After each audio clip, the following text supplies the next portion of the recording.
In human history reveals that we are created in the image of God. Throughout our human journey, each encounter is an opportunity to see the shared humanity in ourselves and others. Regardless of one's views on religion, each experience and each story weaves us together towards a common path. A path of transformation, a process of growth and understanding, a recognition that, at our core, we share a common destiny. What does the search for truth really mean in our lives? How can we find a sense of unity in a world so diverse and divided? As we reflect on these questions, we start to uncover a fundamental connection that binds us all beyond our differences. Welcome to Created in the Image of God, Building Vibrant Communities, with our host, Wade Franson. Today's episode is Cultural Witness in a Fractured Age. Hello, everyone, and welcome to the Created in the Image of God show. I'm your host, Wade Franson. Each week, we interview the hidden leaven, sometimes not so hidden, that is doing the work of transforming society, transforming individuals, transforming our common understanding and experience of the divine. And today we have a very special guest who comes from over the pond, Great Britain. His name is Graham Tomlin, and he's a British theologian. He's the author and former Church of England. He's an author and former Church of England bishop, the editor-in-chief of seenandunseen.com, which is an effort to further his work that he has been doing for some time, which is to help the church speak more clearly and imaginatively into common contemporary public life. He previously served as Bishop of Kensington in the Diocese of London from 2015 to 2022, and became a key pastoral voice in the wake of certain tragedies in the UK. He spent many years in theological education at Wycliffe Hall in Oxford, and has a number of other credentials to his credit. Rather than going on about them, let's meet the man. Welcome to the studio, Graham. Nice to be here, Wade. Thank you very much for the invitation. Looking forward to our conversation today.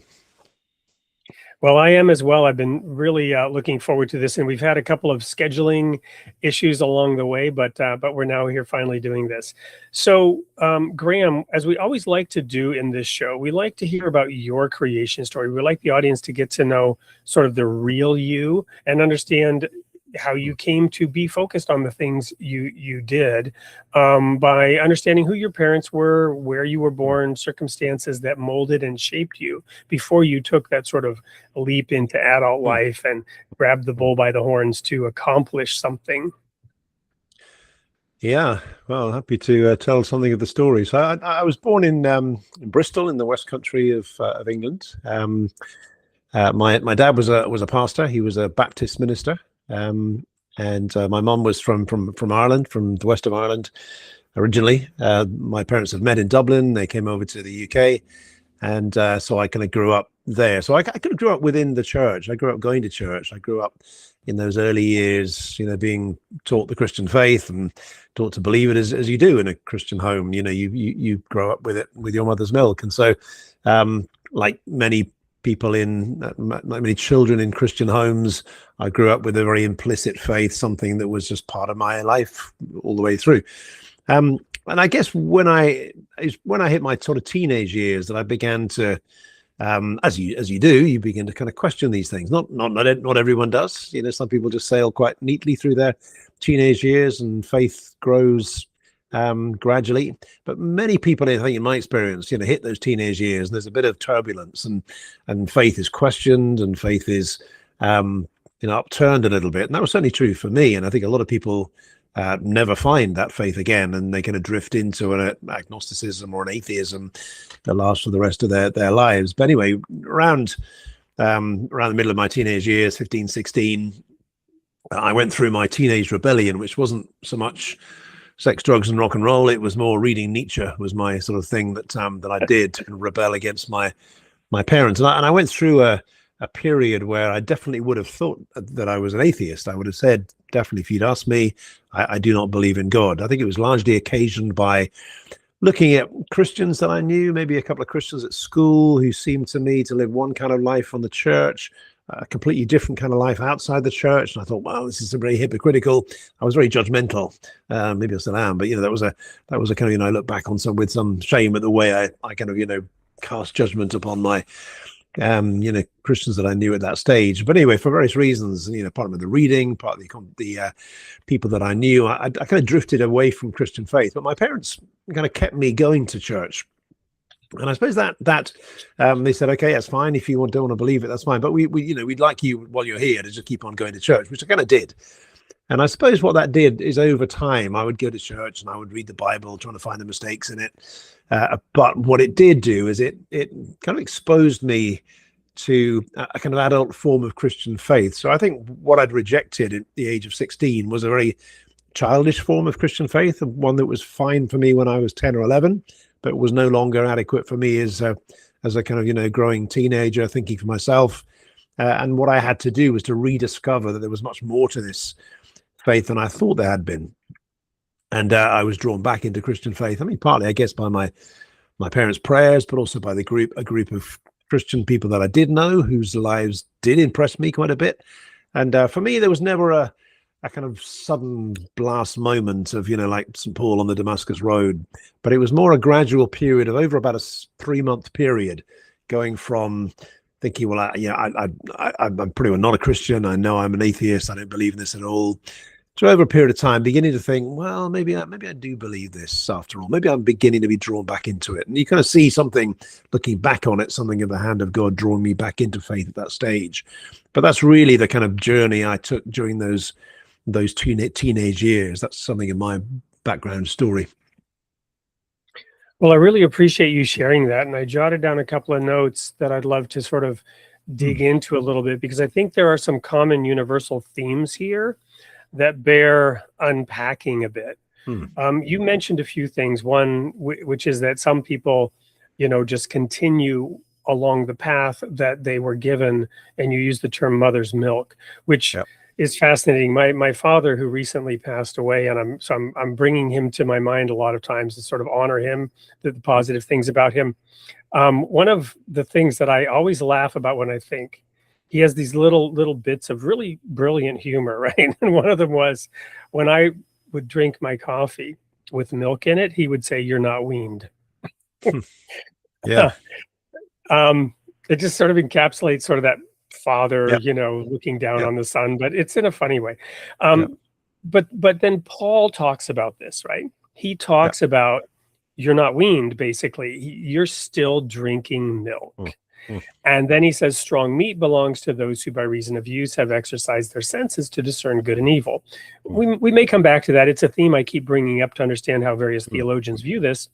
But what I want to highlight right here is that sort of coming of age. And you mentioned a child-ish faith, right? We're supposed to have childlike faith, but not childish faith, right? It's one way to put it.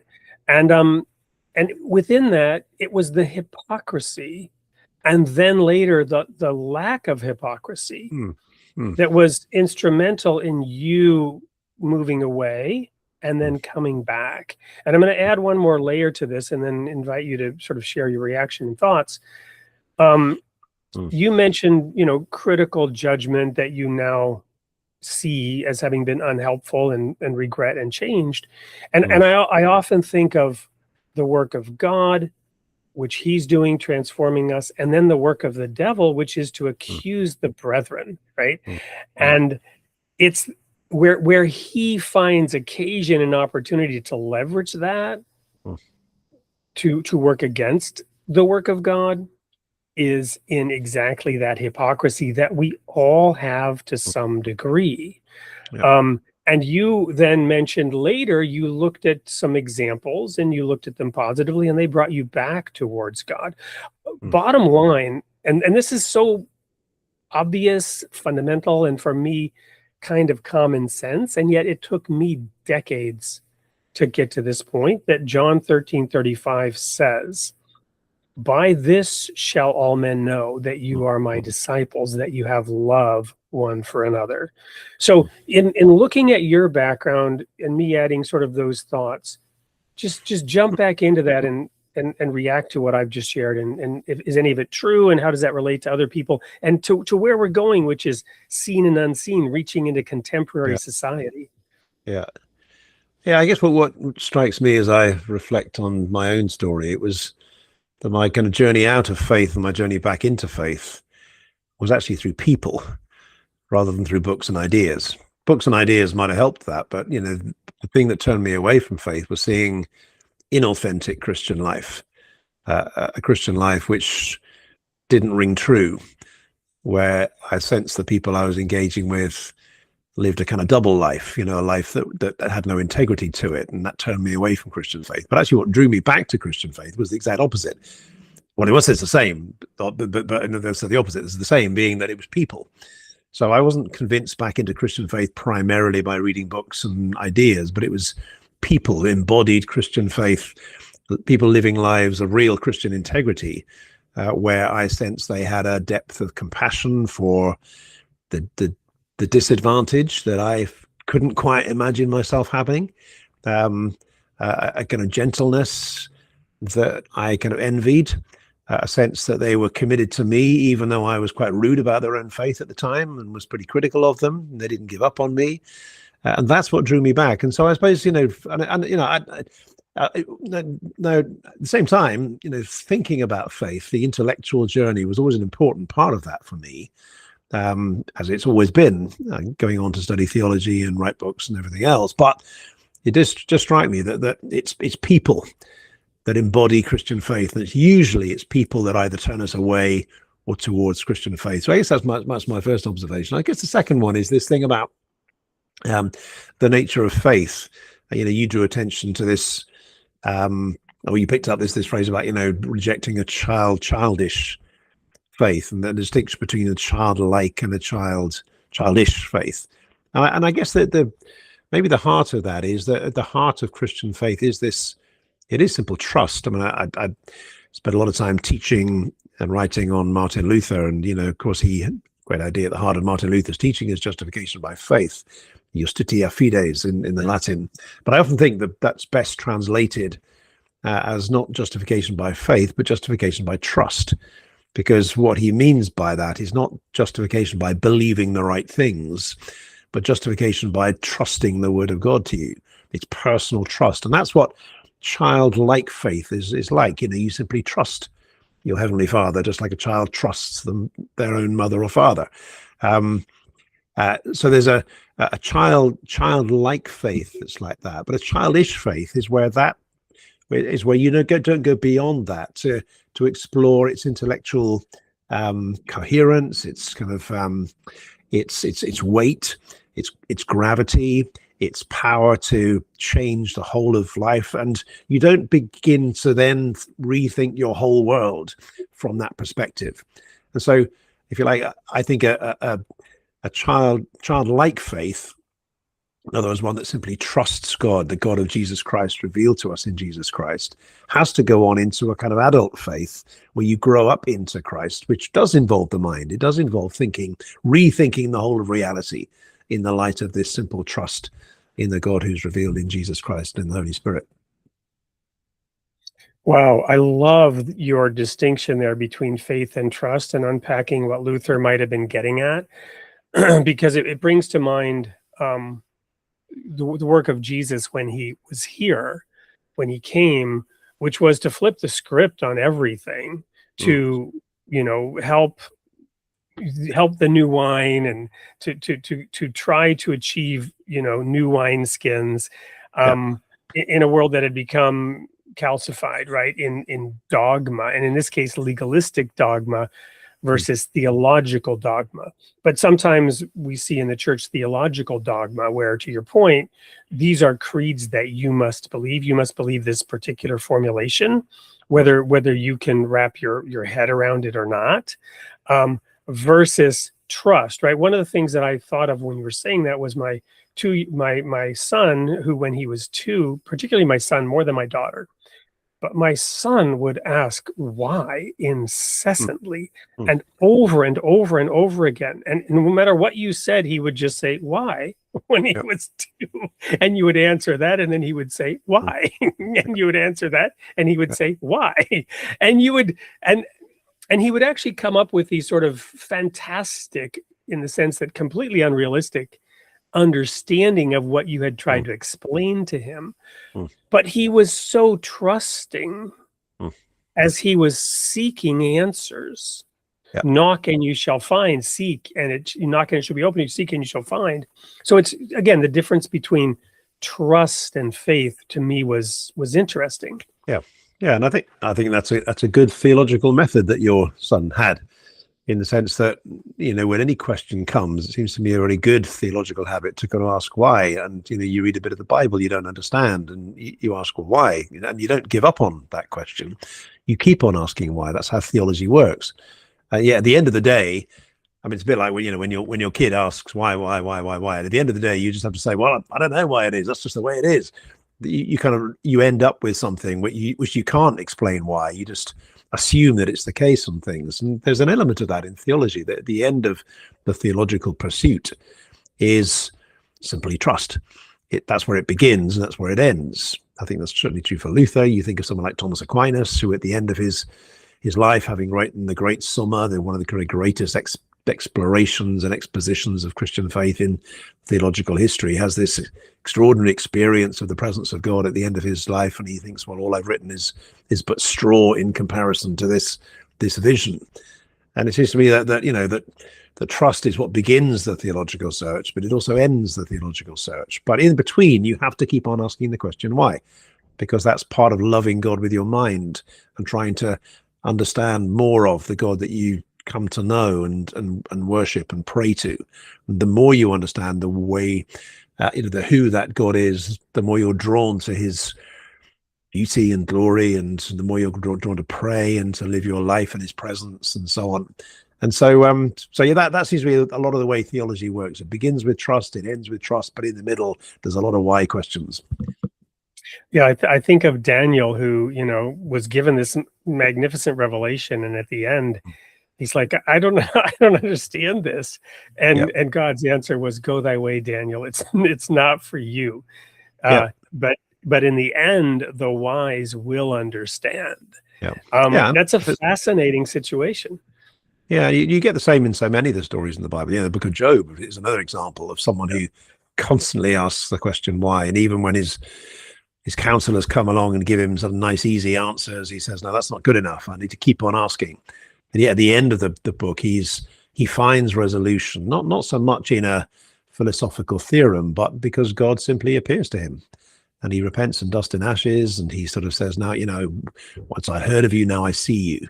It's a kind of foretaste of the coming of God to us in the incarnation of Jesus Christ, where we can sort of see God in the flesh, as it were. But it seems to me that ultimately our questions are answered by, not so much by a kind of philosophical idea, but by an encounter with God. But that doesn't take away the importance of the intellectual search, the kind of asking of the questions. And, good theology works with both of those things, the experiential openness to an encounter with God, but also the intellectual journey to seek to understand this God and the way he works better and better throughout our lives.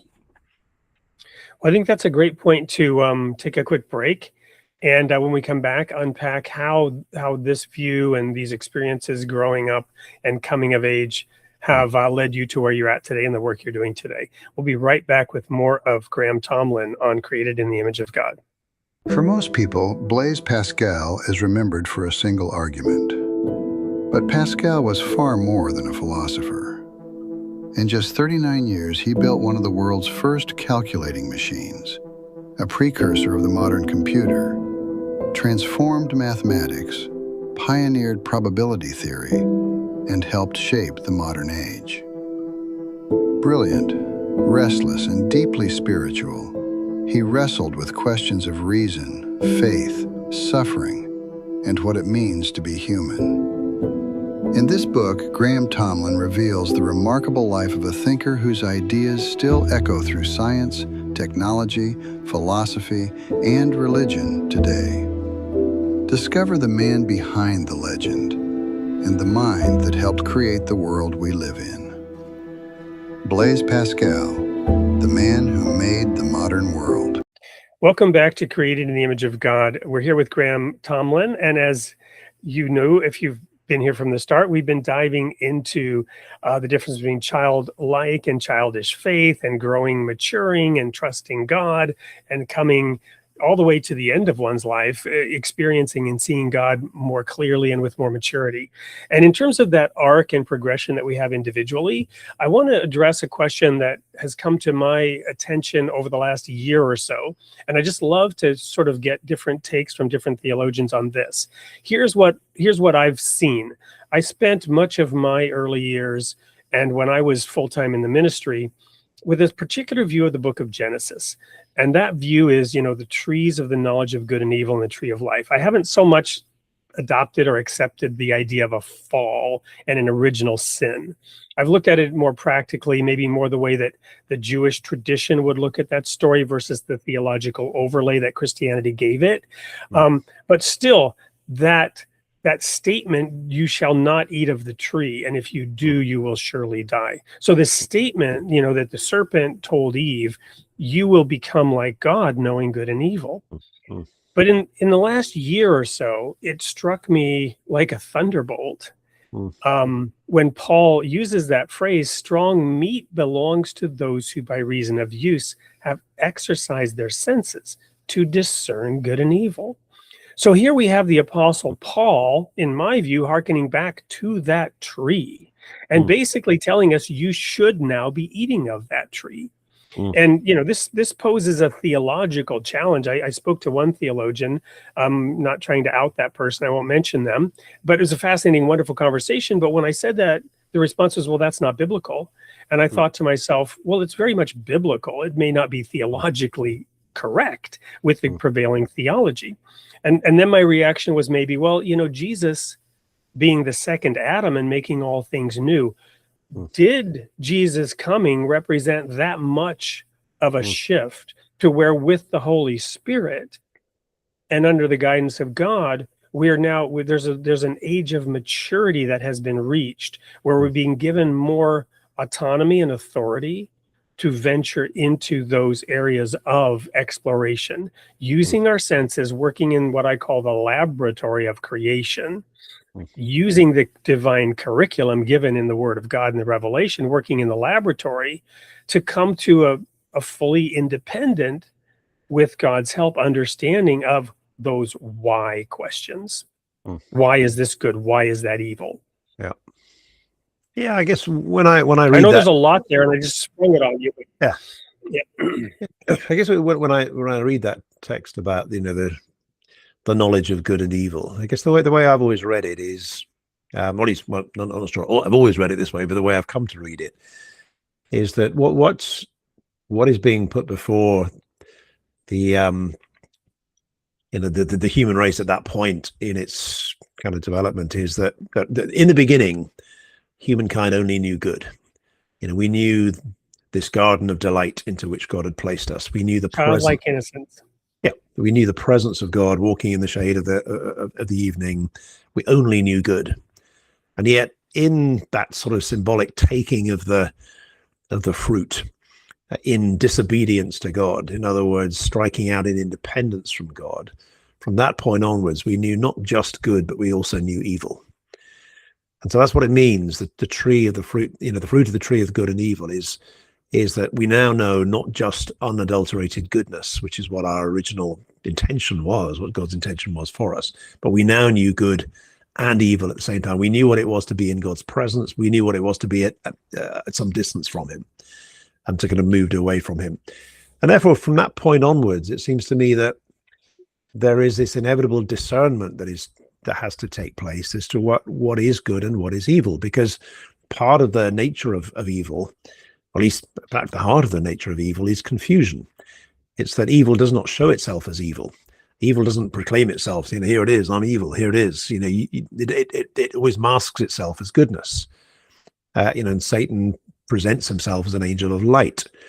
And therefore, there is a genuine human confusion as over to what is good and what is evil. How do you do that? And that's something which it takes a great deal of discernment intellectually, spiritually, and in all kinds of ways to discern that. So I think when St. Paul talks about that sort of discernment of the knowledge of discernment between good and evil, he's talking about us in our, if you like, in our fallen state, that as creatures who know both good and evil but can't always tell the difference, spiritual maturity is coming to be able to tell what the difference is between good and evil. And that takes training. It takes time. It takes learning. It's not something we instinctively do, even when we come to Christ.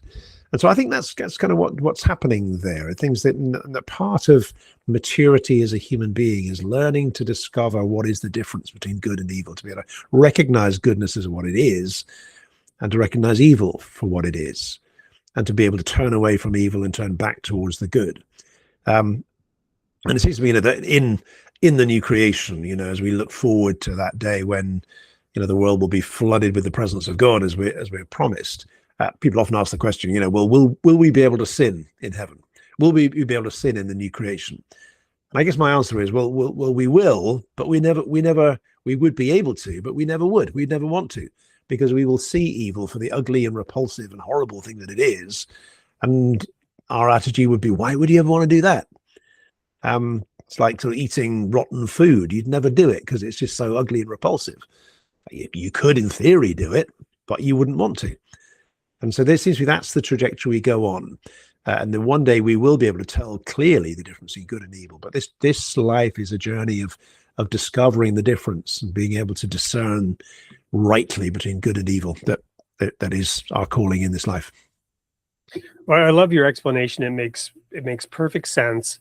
And I think for me, what it does is it shines a light again on when we try to get too rigid in our theology and dogma, then sometimes we see that the rigid part of it, the dogma part of it, doesn't make sense, and maybe there's a more expansive way of looking at things, or a softer, gentler way of looking at things versus somebody else's attempt to describe in very specific terms what it is that we're meant to see or understand. Does that make sense?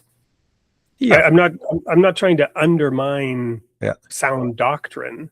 Yeah. But rather, but this leads into what I want to understand about seen and unseen and how to work in contemporary society. Because surprisingly, in a way, since the Enlightenment, we've seen a great drop-off of faith, right? The Enlightenment has led to millions of people abandoning belief in God, which is, counterintuitive for those who follow a spiritual path and the concept of enlightenment. But I think part of it is that again, the old wineskin and new wine effect, where humanity is growing in its understanding. The Enlightenment did bring so much discovery, so much deeper insight into nature and how the creation is really structured, such that some things began to no longer make sense, or holes could be poked in certain past beliefs. The primary example, of course, is Copernicus and Galileo, and I don't mean that as a cheap one-dimensional shot, but rather that kind of thing may be happening in other ways since the Enlightenment.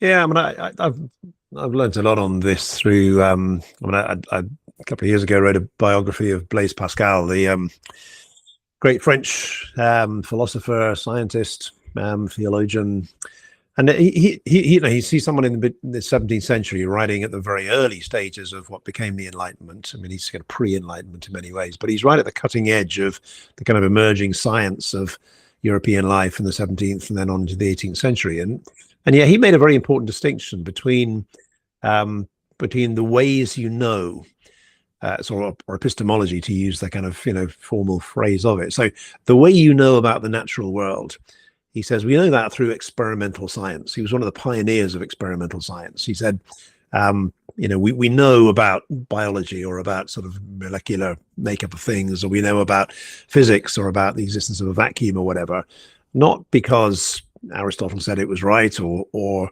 because of some philosophical theorem, but we do it through experiments. We do it through experiments. We do experiments. We try them again and again, and we work out what's the best explanation of those of the results we get from experiments. So he's one of the real pioneers of experimental science. And he says that's really useful when it comes to things like science or things like discovering historical facts or whatever it might be. But he makes a big distinction between that and the knowledge of God, because he thinks the knowledge that God is not another object within the world that we can examine, like a chemical compound or a historical event or a kind of a thing that we've made in the world where you can sort of go back by cause and effect to see where it was. God is not that kind of being. He stands outside the world, not sort of within it, if you like. And therefore, the experimental method is of limited use when it comes to God. Belief in God, he thinks, is something that comes from the heart. It comes from a kind of deep instinct we have that sort of makes sense of things, that there is a God who created this world and has revealed himself in Jesus Christ. And I think that the problem with the later Enlightenment was that people like David Hume and others kind of didn't get that distinction, or at least confused that distinction, and said, well, okay, we got the experimental method that'll tell us what's true in the world of science. We'll extend it into theology as well, and we will try experiments on God, and we will try to see, where's the evidence for the existence of God.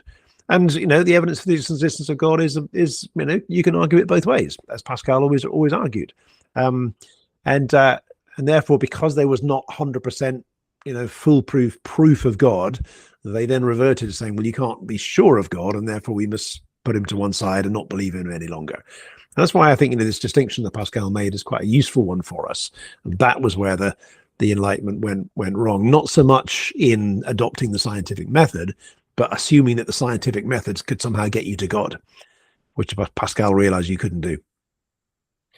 So thank you for digging into the historical facts of that. You've given sort of, by bringing up Pascal and Hume, whom I'm only vaguely familiar with. I mean, I studied more Hume than Pascal back in the day, but you've kind of given the foundation for something that I've taken on as my personal belief and tried to explain. I have the sun and moon behind me here on the wall, and they remind me constantly that God put the greater and lesser lights in heaven to rule the day and night, to shed light, and that when we submit to the light, we retain our sovereignty. When we deviate from the light, even to one degree, we tend in towards darkness, and we become enslaved to something or someone, right? By abdicating our sovereignty, which we retain when we submit to the light. So, but beyond that, God created time and space by definition of he put the lights in heaven and the heavenly bodies, and it says the stars. The Bible's not a scientific textbook, but there it is, Einstein right there in the book of Genesis. He set the bodies in motion, and they were for days, seasons, signs, and times, right? So my point being, that God that sits outside of time and space, and this gets to seen and unseen, and I want you to share more about what that is, because he's the most hidden of the hidden and the most manifest of the manifest. What that means to me is that Hebrews, chapter 6, he that would come to God must believe that he is, and that he is a rewarder. You must believe those two things, that he intends good things for you. If you don't think he is, or you think he's just, detached and not engaged, he will be hidden from you. You will not and never will find him through scientific exploration. He will not allow himself to be poked and probed by somebody who's trying to disprove him, right? However, if you do believe that he is, and he's a rewarder of good, then the whole creation declares his glory, and this speech pours forth. So even through scientific experimentation, with the right belief or faith orientation, that's why the Enlightenment happens. In true enlightenment.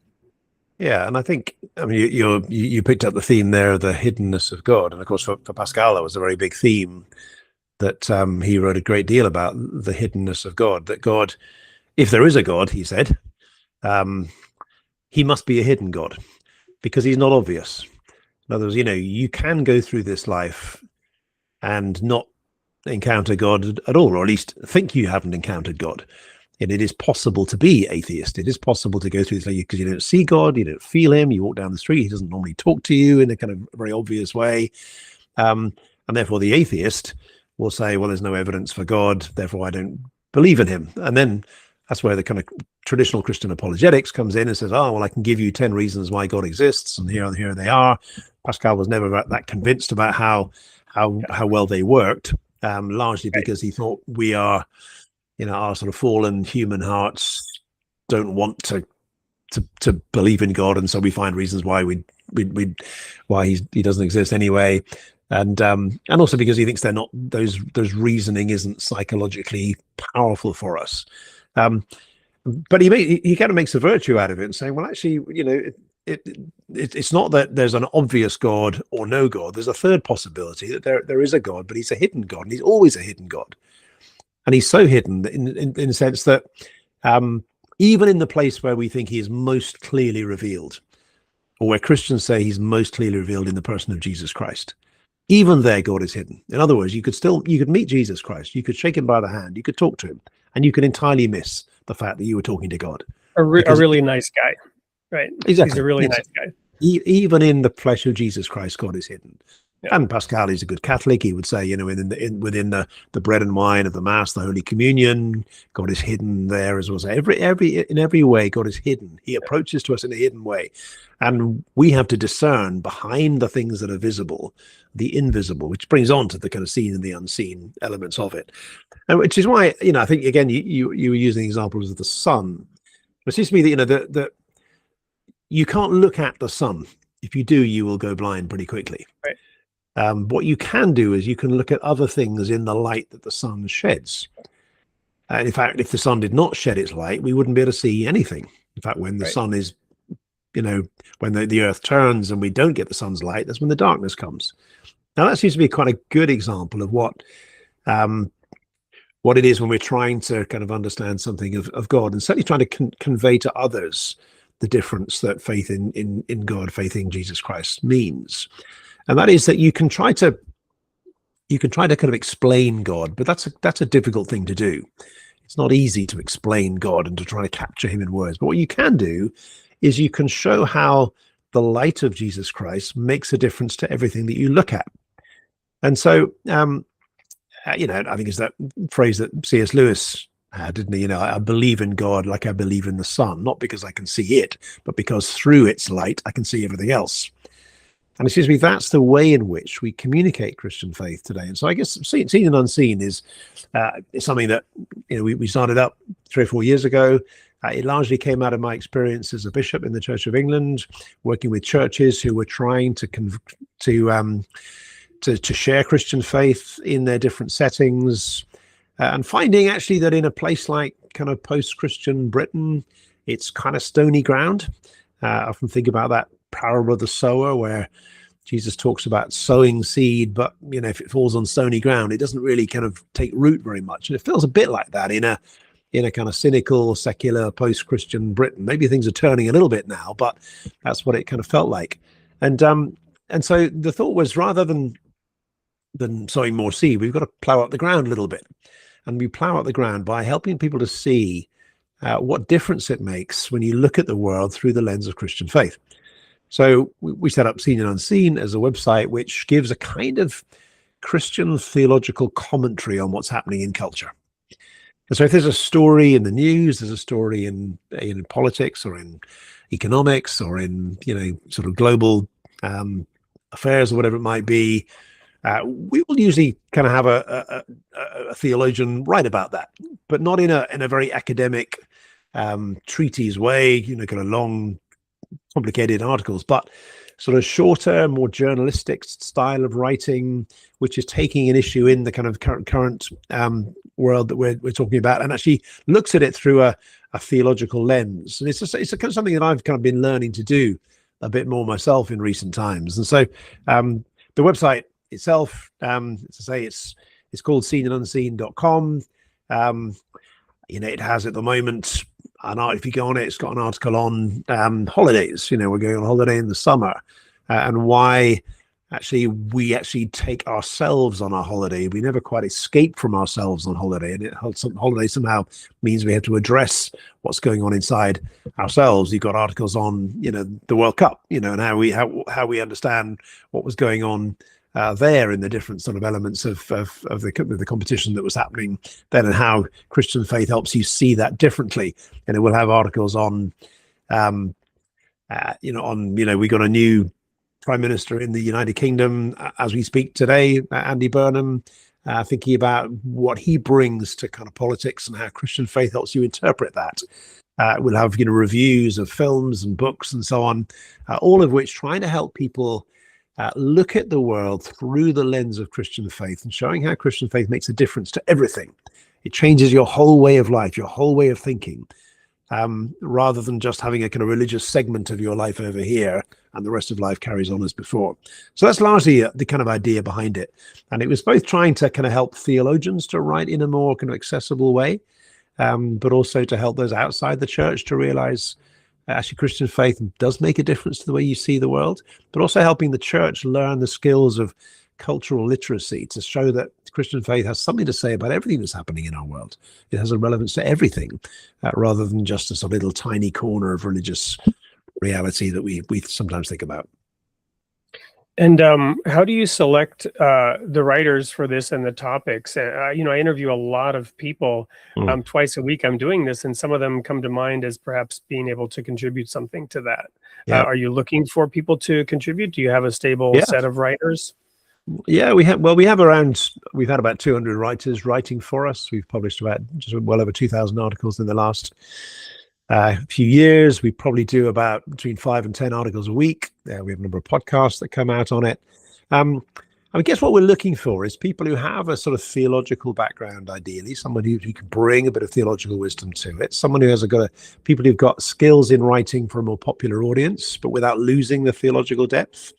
We're writing deliberately for an audience outside the church. We're not a kind of internal church Christianity magazine, which is simply writing for the Christian audience. We don't tend to run stories on internal church matters. We'll always run stories. If there's a story in the news, we'll write about that. We won't necessarily write stories about, things that are only of interest to Christians. So yeah, the answer is we are looking for people to write to us. Here's a thought, and I don't mean to put you on the spot, but years ago, when I was actually a student, I was given this opportunity to be an intern to the Director of Communications and Public Affairs for a man named David Hume, Hulme, right? Okay. And he was kind of like the spokesperson for the denomination, and he worked with advertising agencies. There was this magazine called Advertising Age, and I saw in it a series of ads for the 7 deadly sins. And I'm now 2/3 of the way through an article series called The 7 Deadly Virtues, and how each of these sins has been reclassified today as a virtue. And it, going back to, this was back in the 80s, where it was kind of like a joke. And, imagine if we could take and make sin popular. Could advertising agencies do that? In fact, they could. And in fact, we have. Each of those sins has been made popular today, whether it's lust or greed or, even sloth, you wouldn't think. But yes, those things can be rebranded. Is that the kind of thing that might be of interest? I'm just curious. Yeah, we did a series on the 7 deadly sins a little while ago. In fact, I read a book on the 7 deadly sins, thinking about the 7 deadly sins, the way they have become kind of reappropriated, and the corresponding Christian virtues. So why is pride a sin and humility a virtue? Because in the ancient world, humility wasn't particularly a virtue at all. In the Greek world, humility was something appropriate for slaves, but not for kind of well-born people. It's the one deadly sin, I think, which maybe hasn't been as accommodated as others, is envy.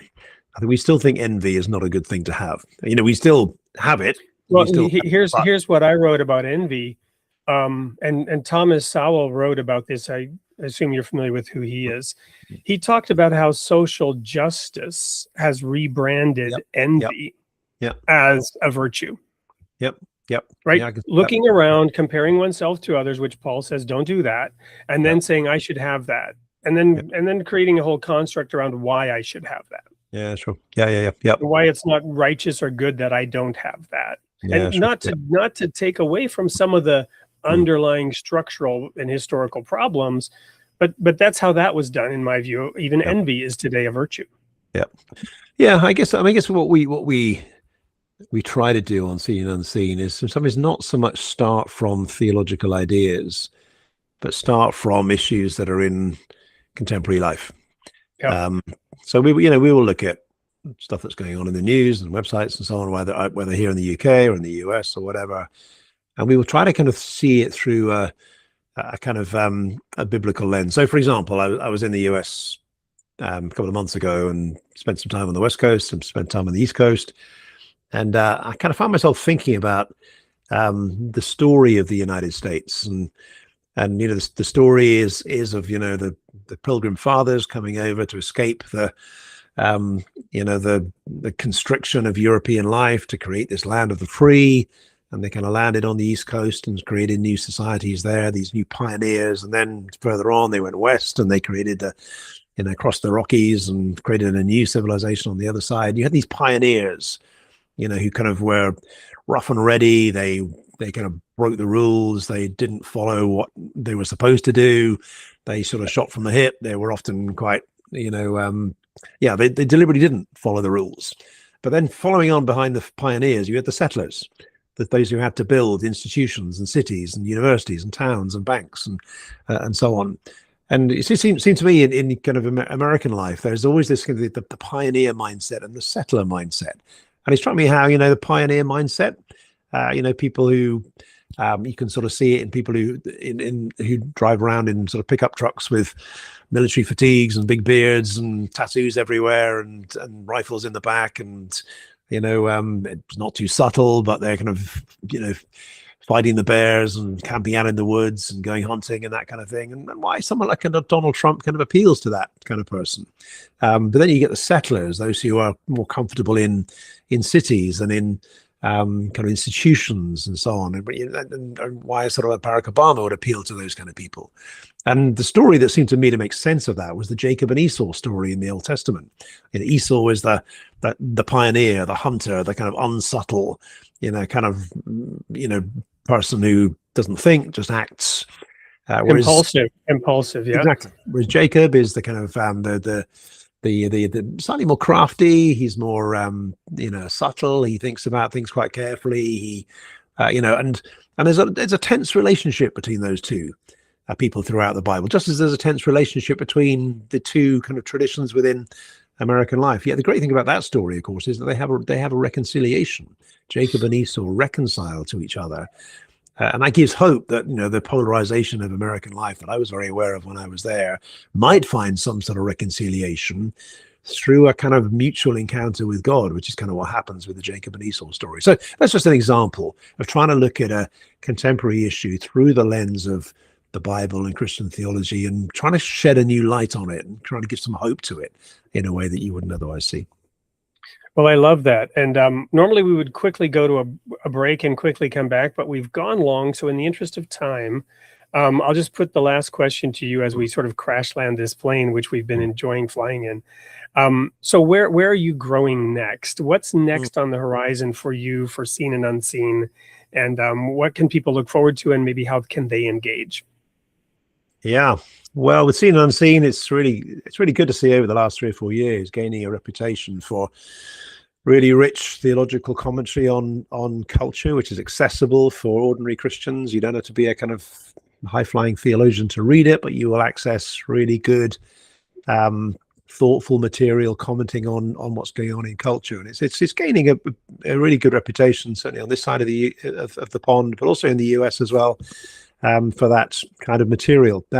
One of the things we're working on at the moment is a project on what's sometimes called Christian nationalism. You know, how do we relate the nation to the Christian faith? It's a kind of controversial issue in the USA. It's controversial here as well.